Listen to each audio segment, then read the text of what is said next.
So today we are going to visit the Brooklyn Army Terminal in Brooklyn, New York. We are on the Belt Parkway and we just passed the Crown Plaza. There it is, that dark building. The Crown Plaza at JFK, which has an Elvis Presley connection, as explained into an earlier video. When you get a chance, go back and watch that one. So if you're visiting New York, you can continue from the Crown Plaza 21 miles to the Brooklyn Army Terminal. We just went under the Verrazano Bridge and continuing to the Belt Parkway. Or, as most New Yorkers call it, we just say the Belt. So if someone says, take the Belt, this is what they mean. Traffic is really good this Saturday morning, and you could see in the distance Lower Manhattan. That tall building is the Freedom Tower at the World Trade Center, which, if you were touring the city, is a remarkable place to visit. So we got off at the 2nd Avenue, 67th Street exit because we have to make a stop before we hit the terminal. So your GPS may take you a little bit further down the belt. And we are entering the Bay Ridge section of Brooklyn. We parked at the corner of 58th Street and the Brooklyn Army Terminal, which was designed by Cass Gilbert, who also designed the Woolworth Building in New York and the United States Supreme Court Building, with the help of Irving T. Bush of the Bush Terminal. It was built between 1918 and 1919. It contains 2 warehouses, 3 piers, several smaller administrative buildings, and its own railroad system for loading cargo. When it was built, the warehouses were among the world's largest concrete structures during World War II, and the terminal was the United States' largest military supply base. As we said earlier, the complex has its own railroad line, as well as a police and fire department. The terminal had employed 20,000 workers at the time, or presently, I'm not really sure, and served as the headquarters for the New York Port of Embarkation. The Brooklyn Army Terminal's website states that the Brooklyn Army base handled 3.2 million soldiers, but only one created a frenzy of attention: Elvis Presley. On September 22nd, 1958, Private First Class Elvis Presley and 1,170 other members of the 3rd Armored Division boarded the USS General George M. Randall at Pier 4 in the Army Terminal, en route to Bremerhaven, Germany. A closer look at the pier to figure out where Elvis was. So there's 3 slips, 1, 2, and 3, and then there's 3 piers, 2, 3, and 4. The first pier is for something else.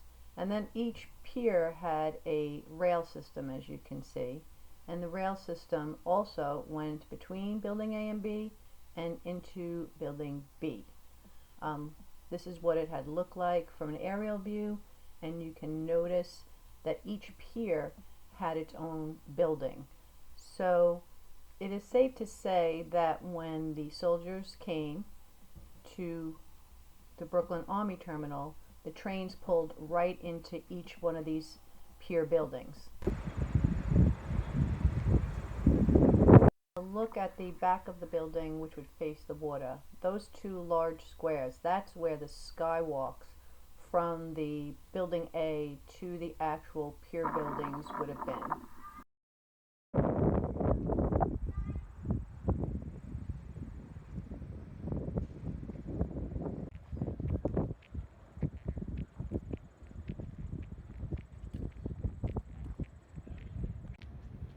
One website had said that Elvis had arrived on Pier 4, and luckily Pier 4 is still there for us to visit.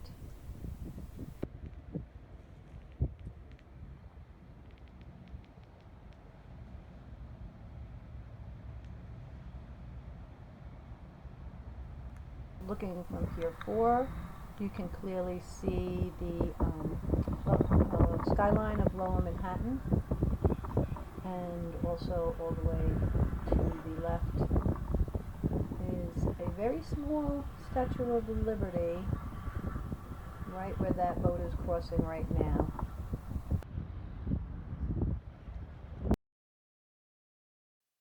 Here's the newsreel footage of Elvis coming into the Pier 4 building and surrounded by press and security and Colonel Tom Parker to do his first of 2 interviews. One was done on the pier and the other was done inside of the library of the USS Randall. To try and show where some of these photos were taken, I believe this was taken inside of the pier house. Elvis Presley on the pier building, ready to embark on the ship and get on the gangway. But before he does, he stops and kisses somebody. Notice the gentleman that's holding 2 bags. One is his and one is Elvis's. And here you can see on the gangway, Elvis is in the lead and the gentleman behind him was the one that was holding his bag prior. This photo is of Elvis on the USS Randall. Notice the gangway, and you could also notice the windows, and he seems like he's a little higher up, so there's your bottom floor. And also take note of these little bars across the top, and we'll review those too. In this photo of the pier building, you can see those crossbars at the top of the building, and those were the little bars that we showed in the last photo. This photo is also on the ship, and this is where they told Elvis now to turn around, go back, and let's do this over. He's back into the pier house, and you see this woman with a box in her hand. In the first picture, Elvis did not have a box in his hand. Going up the gangway the second time, Elvis is holding the box. So this is the final and last time Elvis had to enter the ship. So from the far end of Pier 4, we are looking back at the Brooklyn Army Terminal.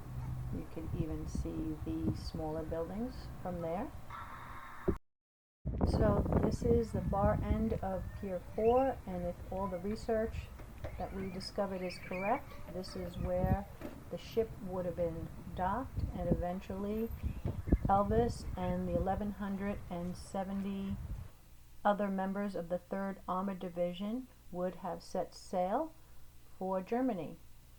There you have it, another piece of Elvis Presley history. If you're ever in New York, come visit the Brooklyn Army Terminal. There is so much history here that needs to be explored, and hopefully you have the opportunity to come and see it.